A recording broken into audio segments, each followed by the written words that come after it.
maganda pa, sabi niya, pagtsagaan ko. Tapos pagkataon na nga yan magtagalog. Itaon mo may sa pagkadarong ko sa Manila. Ano yan, kawatan? Hindi.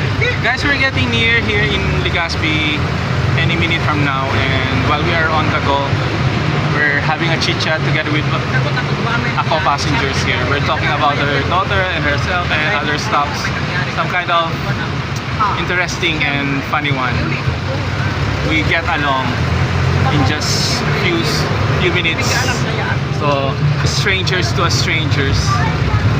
Don't be afraid of talking to strangers, guys and girls. Yes. So we're gonna. Oh my gosh, we're here now. Mama Tara. Madam, thank you so much for your time. Say hi. Welcome. Kung may nakailis, ayan, yung director nag-i-start yan.